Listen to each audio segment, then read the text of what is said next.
Hi, my name is Zeba Bakhtiyar और आज की जो टॉपिक है वो है टीचिंग एप्टीट्यूड के 5 क्वेश्चन। ये 3 जनवरी 2026 की इवनिंग शिफ्ट की क्वेश्चंस है। स्टार्ट करते हैं। फर्स्ट क्वेश्चन है, intelligence is a to some extent and inherited characteristics. Assertion क्या बोल रहा है? असर्शन बोल रहा है कि इंटेलिजेंस कुछ हद तक इनहेरिटेड कैरेक्टरिस्टिक्स होती है। कहने का मतलब है कि अगर कोई बच्चा इंटेलिजेंस है तो उसको वो इंटेलिजेंस हेरिडिटी में मिला है। उसके पापा इंटेलिजेंस तो बच्चे भी इंटेलिजेंस, है ना। इंटेलिजेंस कुछ हद तक इनहेरिटेड कैरेक्टरिस्टिक्स है, ठीक है। ये आशासन बोल रहा है। इन्वायरमेंट क्या बोल रहा है? इन्वायरमेंट बोल रहा है, रीजन बोल रहा है कि environment also has a significant influence on intelligence.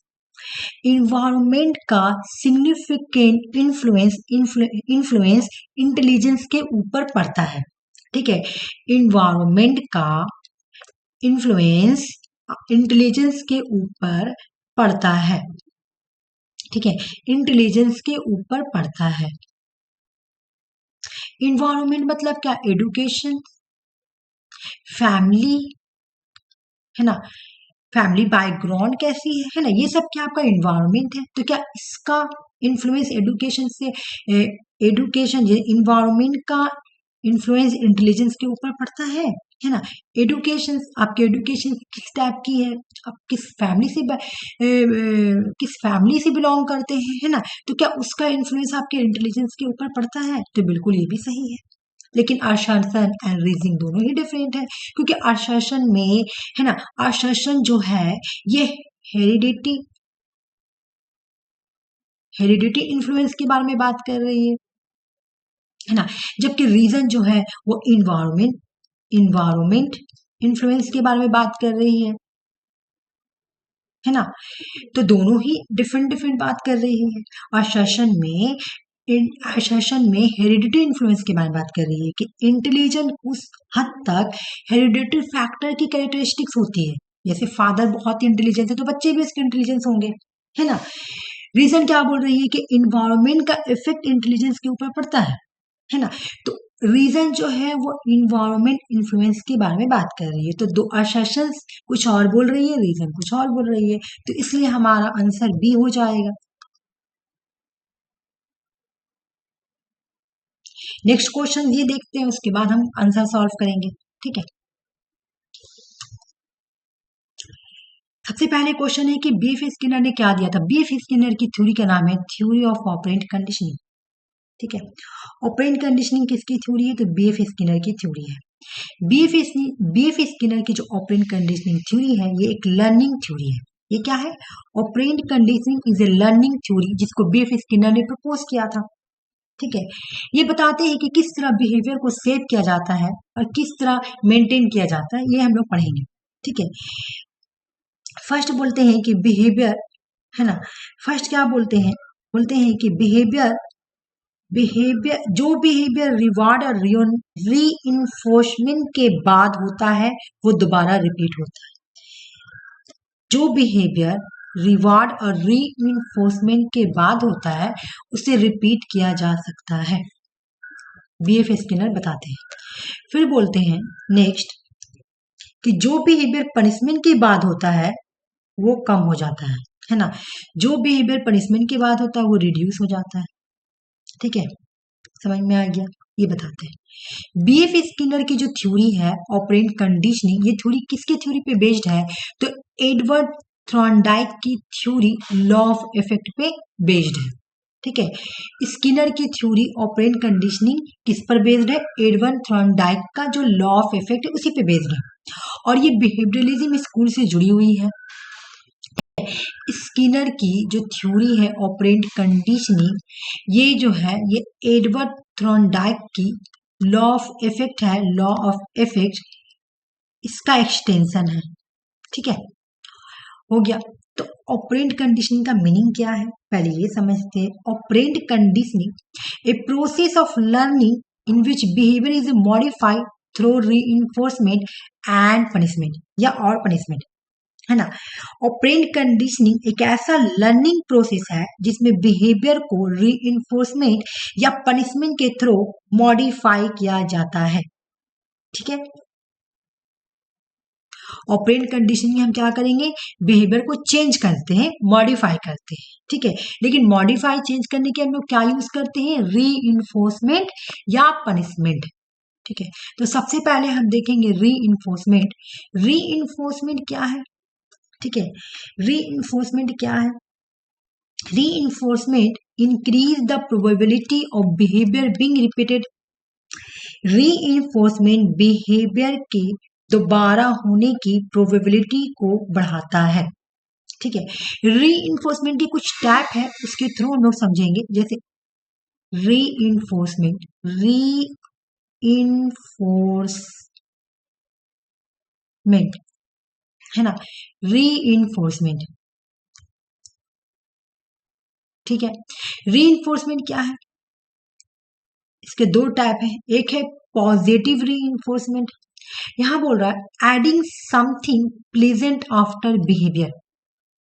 ठीक है, अगर बच्चा अगर बच्चा एग्जाम में अच्छा मार्क्स लाता है, ठीक है, तो उसको रिवार्ड दे दो, यानी चॉकलेट दे दो, तो उसका बिहेवियर इंक्रीज हो जाएगा, वो मोटिवेट हो जाएगा और अच्छा करेगा। ठीक है, वर्कर काम करता है, उनको सैलरी दे दो, टीचर पढ़ाता है, उसको तारीफ कर दो। इससे क्या हो जाएगा, बिहेवियर और स्ट्रांग हो जाएंगे। क्या हो जाएंगे, स्ट्रांग। इसका इफेक्ट क्या देखने को मिलेगा, बिहेवियर और स्ट्रांग हो जाएंगे, है ना। बच्चे अगर अच्छे मार्क्स ला रहे हैं और हम उनको क्या करेंगे, रिवार्ड देंगे, चॉकलेट दे देंगे, तो और वो उनका बिहेवियर चेंज हो जाएगा और स्ट्रांग हो जाएगा, वो और अच्छे से पढ़ाई करेंगे। ये है पॉजिटिव री। नेगेटिव रीइंफोर्समेंट क्या है, नेगेटिव रीइंफोर्समेंट जो है, यहाँ पे अनप्लेजेंट आफ्टर बिहेवियर, मतलब आपके साथ कुछ हुआ, आपके साथ क्या होगा, कुछ अनप्लेजेंट स्टिमुलस होगा, जैसे आपके सर में हेडेक है। ठीक है, ये क्या है, अनप्लेजेंट स्टिमुलस है, तो आप क्या करेंगे, इसको रिमूव करेंगे। कैसे रिमूव करेंगे, कैसे रिमूव करेंगे, पेन किलर खा लेंगे, है ना। पेन किलर लेकर, पेन किलर जब मैं ले लूंगा, है ना, taking pain killer to remove the headache, जब मेरा सर का दर्द हट जाएगा पेन किलर से, तो वो क्या हो जाएगा, हमने क्या किया, नेगेटिव रीइंफोर्समेंट को हमने रिमूव कर दिया। ठीक है, और ये कोई पनिशमेंट नहीं है, बल्कि ये क्या है ना, ये इससे आपका बिहेवियर इंक्रीज होगा, है ना। आपका क्या था कि सर में हेडेक था, सर में हेडेक था, तो हेडेक को रिमूव करने के लिए पेन किलर खाया गया, है ना। पेन किलर को जब खाएंगे तो क्या होगा, अब मुझे रिलैक्स फील होगा, मेरे बिहेवियर इंक्रीज होगा। तो इससे भी क्या हो रहा है, नेगेटिव रीइंफोर्समेंट में भी बिहेवियर जो है इंक्रीज हो रहा है। उसके बाद हम देखेंगे पनिशमेंट, है ना। पनिशमेंट की कितने टाइप है, तो पनिशमेंट में क्या होता है, बिहेवियर डिस्क्रीज होते हैं। ठीक है, टाइप्स ऑफ पनिशमेंट, तो पनिशमेंट की भी दो टाइप है, एक है पॉजिटिव पनिशमेंट, एक है नेगेटिव पनिशमेंट। पॉजिटिव पनिशमेंट में हम क्या करेंगे, अनप्लेजेंट कुछ ऐड कर देंगे, अनप्लेजेंट, जैसे बच्चे को स्कॉल्डिंग मतलब डांटना, एक्स्ट्रा होमवर्क दे देना, रूल ब्रेक करने पर फाइन लगा देना, ये सब क्या है, आपका पॉजिटिव पनिशमेंट है ना। उसके बाद नेक्स्ट है नेगेटिव पनिशमेंट। नेगेटिव पनिशमेंट में आप क्या करते हैं कि कोई आप कुछ प्रेजेंट मतलब आप कुछ ऐसा करें जिससे आपको बहुत खुशी मिल रही है, जैसे आप मोबाइल चलाते हैं, है ना, तो जब आप मोबाइल यूज करते हैं तो आपको बहुत खुशी मिल रही है इंस्टाग्राम वगैरह चलाने के लिए, तो अगर आपसे कोई मोबाइल ले लेगा, है ना, ले लेता है, तो वो नेगेटिव पनिशमेंट, उससे आपका बिहेवियर डिस्क्रीज होता है।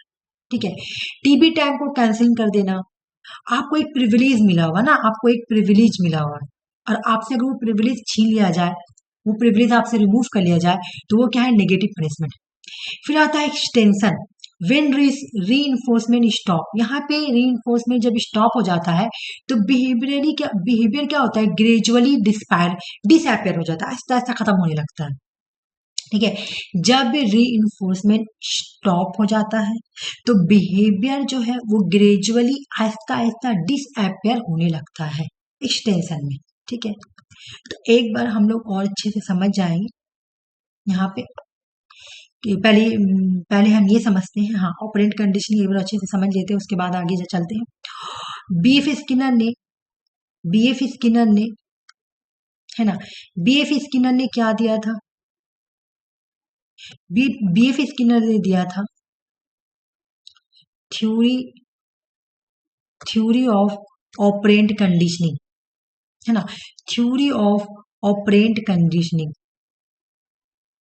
ऑपरेंट कंडीशनिंग बीएफ स्किनर देते हैं थ्योरी ऑफ ऑपरेंट कंडीशनिंग। ठीक है, और ये क्या है, इसके थ्रू हम क्या करेंगे, बिहेवियर को चेंज करेंगे। ठीक है, 1 2 3 री इन्फोर्समेंट, री इन्फोर्समेंट। ठीक है, पनिशमेंट, PUNISHIMENT पनिशमेंट, और उसके बाद एक्सटेंशन,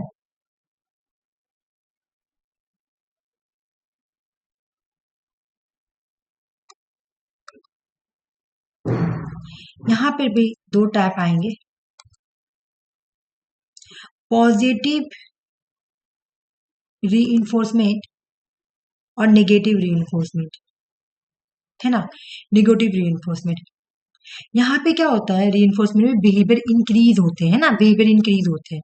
उसके बाद पनिशमेंट में भी आएंगे आपके पॉजिटिव पनिशमेंट, और यहाँ पे आएंगे नेगेटिव पनिशमेंट। ठीक है, यहाँ पे बिहेवियर डिस्क्रीज होते हैं, है ना, बिहेवियर घटते हैं। एक्सटेंशन, यहाँ पे ग्रेजुअली डिसअपियर हो जाते हैं बिहेवियर, है ना। अगर हम बिहेवियर को अगर हम रीइंफोर्समेंट को स्टॉप कर देते हैं तो बिहेवियर क्या हो जाता है, ग्रेजुअली डिसअपियर हो जाता है।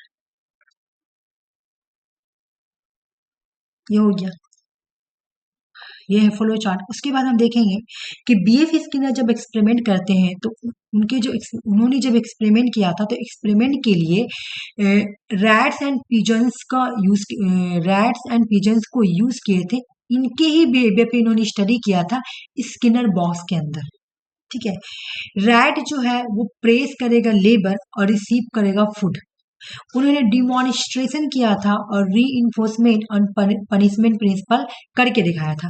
इन्होंने, है ना, स्किनर बॉक्स को यूज किया था और स्किनर बॉक्स के लिए इन्होंने रैट्स और पिजेंस को यूज किया था। ठीक है, इसके बाद नेक्स्ट है कि इन्होंने दिया था शेड्यूल्स ऑफ री इन्फोर्समेंट। शेड्यूल्स ऑफ री इन्फोर्समेंट क्या है, ठीक है, शेड्यूल्स ऑफ री इन्फोर्समेंट क्या है, Schedules of reinforcement are rules that determine when and how often a behavior reward is reinforced during learning.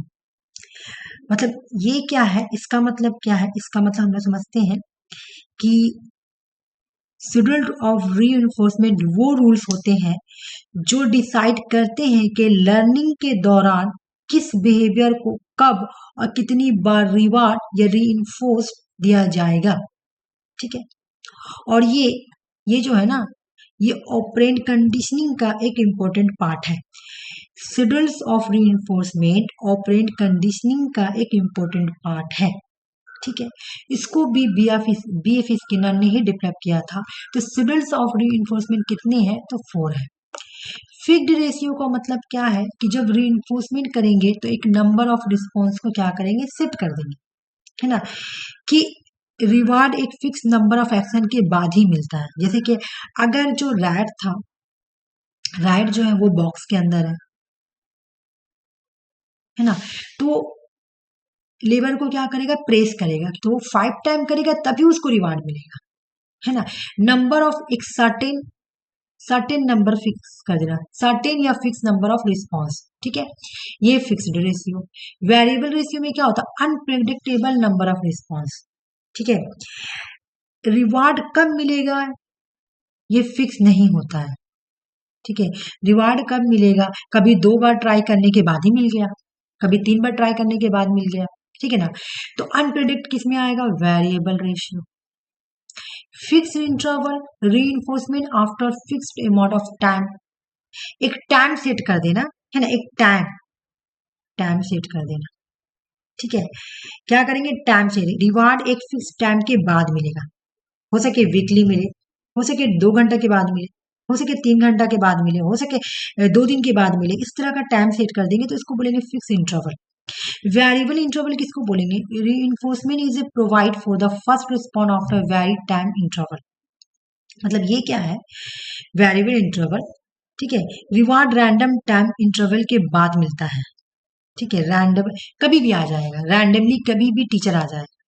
ठीक है, तब मतलब एक सरप्राइज की सरप्राइज के तौर पर जब आपको रिवार्ड मिलेगा तो उसको बोलेंगे वेरिएबल इंटरवल। अब हम क्वेश्चंस को सॉल्व करते हैं।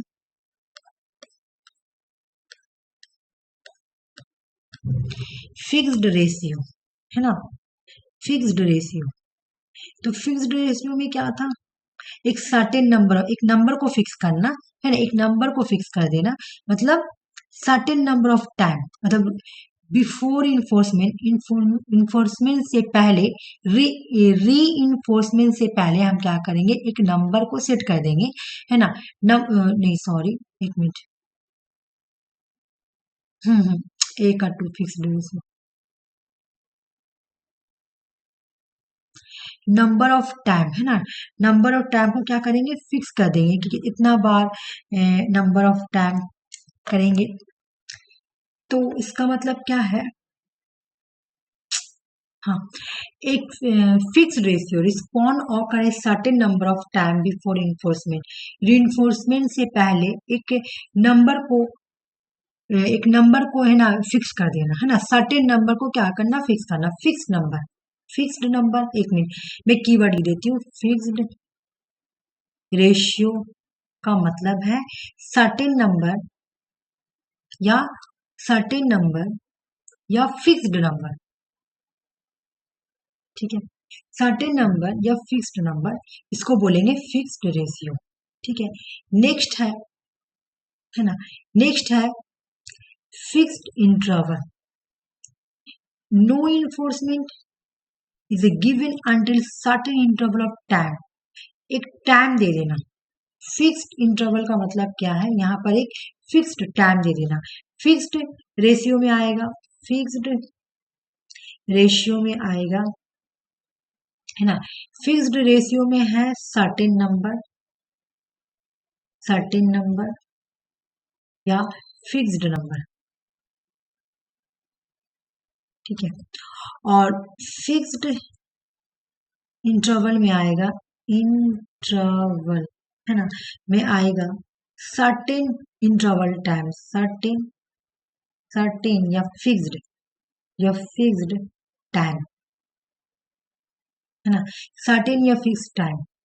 तो ए का 2, बी का 4, सी का 1, वेरिएबल इंटरवल, इंडिविजुअल और impose for the first time है ना, response they make after very time है ना, टाइम पे वेरी करता है, ठीक है।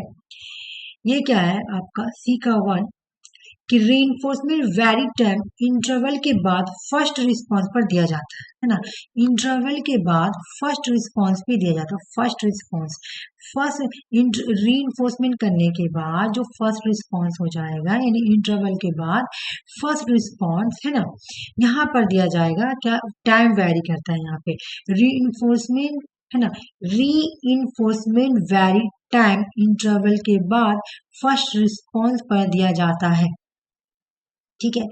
तो वेरिएबल इंटरवल का कीवर्ड क्या है, वेरिएबल इंटरवल का कीवर्ड क्या है, first response, first response, first response है ना, first response very time, very time है ना, first response very time,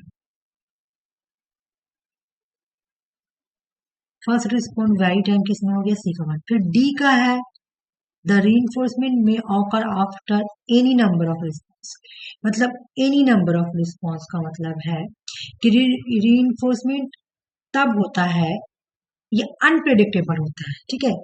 variable ratio का मतलब क्या होता है यहाँ पे, अनप्रिडिक्टेबल, वेरिएबल रेशियो का कीवर्ड क्या है, अगर हम देखेंगे तो यहाँ पे अनप्रिडिक्टेबल, अनप्रिडिक्टेबल, अनप्रिडिक्टेबल होता है, ये क्या होता है, अनप्रिडिक्टेबल, अनप्रिडिक्टेबल होता है, यानी अनप्रिडिक्टेबल हो गया।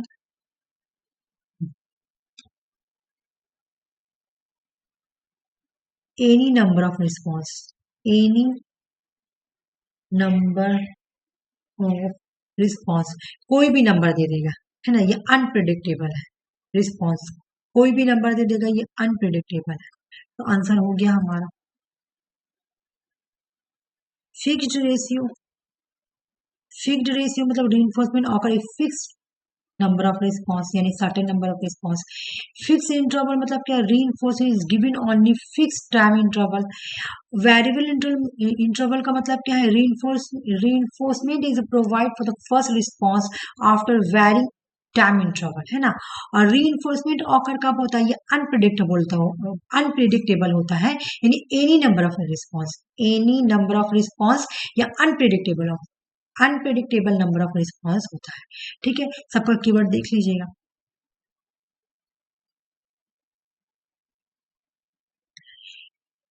Arrange the following chronological order, तो एक बार हम लोग देखते हैं direct. Rehabilitation council of India act 1992, persons with disability act 1995, right to education act 2009, sustainable development goal को अडॉप्ट कब किया गया था, 2015, rights of person with disability 2016। तो आंसर हमारा सी है, हो जाए। क्वेश्चन पूछ रहा कि स्वाइम में जो नेशनल कोऑर्डिनेटर होते हैं, नेशनल कोऑर्डिनेटर होते हैं, है ना। ये क्या है, national coordinator. Total national coordinator कितने हैं, 10 है। ठीक है, और इनमें से कौन सा ऐसा है जो हायर एजुकेशन से बिलोंग नहीं करता। साफ लिखा हुआ ओपन स्कूलिंग, ये जो है हायर एजुकेशन से बिलोंग नहीं करता। ठीक है, ये आउट ऑफ स्कूल है, ये आउट ऑफ स्कूल है। ये जो है यूजी के लिए, अंडर ग्रेजुएट के लिए है। ये टीचर ट्रेनिंग प्रोग्राम है, national institute of technical teacher training and research, ये टीचर ट्रेनिंग प्रोग्राम है। एक बार हम समझते हैं इसको अच्छे से। आंसर हमारा 4 है। स्वयं में नेशनल कोऑर्डिनेटर कितने हैं, तो 10 है। ठीक है, फर्स्ट है एआईसीटी। एआईसीटी का फुल फॉर्म आता है all India council for technical education. फिर ये भी पूछा जाता है कि एआईसीटी जो है किसके लिए है, तो self paced and international courses के लिए। नेक्स्ट क्वेश्चन, नेप्टल का फुल फॉर्म पूछा जाता है national programme on technology enhance learning. ये किसके लिए है, तो इंजीनियरिंग के लिए है। ये भी क्वेश्चन पीवाईक्यू है। यूजीसी यूनिवर्सिटी ग्रांट कमीशन, ये 4 non technical post graduation education यानी पीजी, नॉन टेक्निकल पीजी के लिए पीवाईक्यू क्वेश्चन ये भी है। Consortiums for educational communication UG undergraduate education, NCERT national council of educational research and training for school education के लिए है। National institute of open schooling for school education के लिए है। Indira Gandhi national open university out of school students के लिए है। IIMB Indian institute of management Bangalore management studies के लिए है। NTTR यानी national institute of technical teacher training research किसके लिए है, टीचर ट्रेनिंग प्रोग्राम है। इंस्टीट्यूट्स ऑफ नेशनल इंपॉर्टेंस, ये किसके लिए, नॉन टेक्निकल कोर्सेज के लिए। नेक्स्ट क्वेश्चन है, नेक्स्ट क्वेश्चन समझिए क्या बोल रहा है। नेक्स्ट क्वेश्चन है कि operant behaviour is emit in the present of discriminative stimuli. एक एक ऑप्शन करके मैं समझाती हूँ। यहाँ पे क्या बोल रहा कि ऑपरेंट बिहेवियर या ऑपरेंट कंडीशनिंग में डिस्क्रिमिनेटिव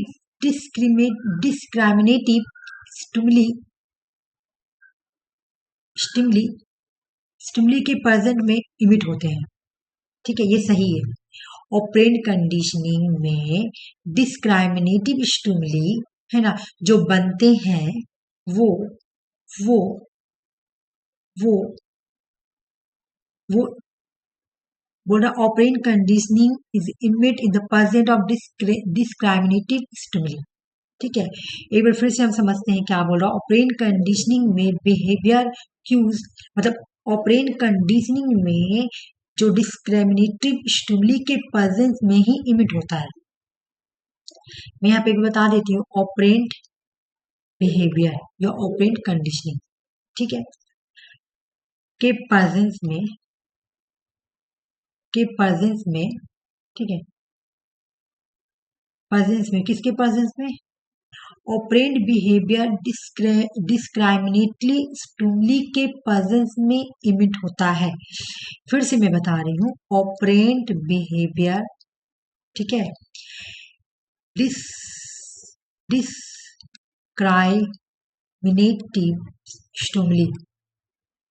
स्टिमुली के प्रेजेंस में, प्रेजेंस में इमिट होता है, इमिटेड होता है। आप समझ में आया? ऑपरेंट कंडीशनिंग डिस्क्रिमिनेटिव स्टिमुली के प्रेजेंस में इमिट होता है। ऑप्शन 1 ये बोल रहा है, ठीक है। तो क्या ऑप्शन 1 सही है? बिल्कुल सही है, ठीक है। ऑपरेंट कंडीशनिंग में बिहेवियर क्विज देखकर होता है, बिल्कुल सही है, ये भी सही है। ऑपरेंट कंडीशनिंग या ऑपरेंट बिहेवियर डिस्क्रिमिनेटली स्टिमुली के प्रेजेंस में इमिट होता है, ये सही है। Learning is encoding of information in long term memory. Memory कितने टाइप के होते हैं? 3 टाइप के, है ना, 3 टाइप के होते हैं, उनमें से एक है लॉन्ग टर्म मेमोरी। तो यहाँ पे क्या बोला, जो लॉन्ग टर्म मेमोरी है, लॉन्ग टर्म मेमोरी जो है, क्या इसके अंदर इंफॉर्मेशन, है ना, लर्निंग के थ्रू, क्या बोला कि लर्निंग में इंफॉर्मेशन को इनकोड और लॉन्ग टर्म मेमोरी में स्टोर करना शामिल होता है, बिल्कुल सही। मतलब लॉन्ग टर्म मेमोरी में हम इंफॉर्मेशन को इनकोड कर कर रख सकते हैं। हम जो लर्निंग करते हैं, है ना, हमने जो लर्निंग किया और हम लर्न करके क्या करेंगे, इंफॉर्मेशन को स्टोर कर कर रखते हैं, कहाँ पर, लॉन्ग टर्म मेमोरी में। तो ये भी बिल्कुल सही है। Learning is the encode of information, learning को इंफॉर्मेशन, लर्निंग, है ना, क्या बोल रहा, फिर से एक बार समझे, लर्निंग इंफॉर्मेशन को लॉन्ग टर्म मेमोरी में स्टोर करता है, बिल्कुल सही। लर्निंग का एक इम्पोर्टेंट पार्ट मेमोरी में इंफॉर्मेशन का स्टोर होना होता है, ठीक है, ये बात याद रखिएगा। लर्निंग इंफॉर्मेशन को लॉन्ग टर्म मेमोरी में स्टोर करता है, ये बिल्कुल सही है। तो ऑप्शन 2 भी सही है। Language does not play any role in self regulation. Language जो है सेल्फ रेगुलेशन में कोई भी इंपॉर्टेंट रोल प्ले नहीं करती, जबकि हम लोग सेल्फ रेगुलेशंस का मतलब क्या, अगर आप अपनी सेल्फ टॉक करेंगे तो वहां पे लर्निंग की जरूरत, लैंग्वेज की जरूरत होगी। लैंग्वेज, सॉरी, क्वेश्चन क्या है, ऑप्शन 3 क्या है, language does not play any role in self regulation. Language जो है सेल्फ रेगुलेशन में इंपॉर्टेंट रोल प्ले नहीं करती है, ठीक है। क्या बोल रहा, कि लैंग्वेज जो है सेल्फ रेगुलेशन में इंपॉर्टेंट रोल प्ले नहीं करती है, ठीक है। ऑप्शन सी ये बोल रहा है, हम इसको समझते हैं, गलत। लैंग्वेज सेल्फ रेगुलेशन में बहुत इंपॉर्टेंट रोल प्ले करते हैं। जैसे सेल्फ टॉक क्या है, लैंग्वेज, प्लानिंग करना लैंग्वेज, बिहेवियर को कंट्रोल करना लैंग्वेज, है ना, इसलिए ये स्टेटमेंट रॉन्ग है।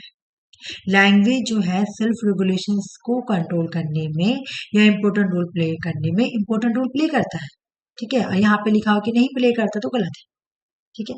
ऑप्शन सी में क्या बोला, समझ में आ गया कि लैंग्वेज सेल्फ रेगुलेशन में बहुत इंपॉर्टेंट रोल प्ले करता है, जबकि यहाँ पे क्या लिखा हुआ है कि लैंग्वेज सेल्फ रेगुलेशन में इंपॉर्टेंट रोल प्ले नहीं करता, इसलिए गलत है। Responded behaviour is elicit in the present of unconditional stimulus. Unconditional stimulus के प्रेजेंट में रिस्पॉन्स बिहेवियर इलिसिट होते हैं, ठीक है। रिस्पॉन्ड बिहेवियर, है ना, बिहेवियर यानी क्लासिकल कंडीशन में हम लोग ये पढ़े थे, अनकंडीशनल स्टिमुली, है ना, ये सब हम लोग कहाँ पढ़े थे, ये क्लासिकल कंडीशनिंग में पढ़े थे, ठीक है।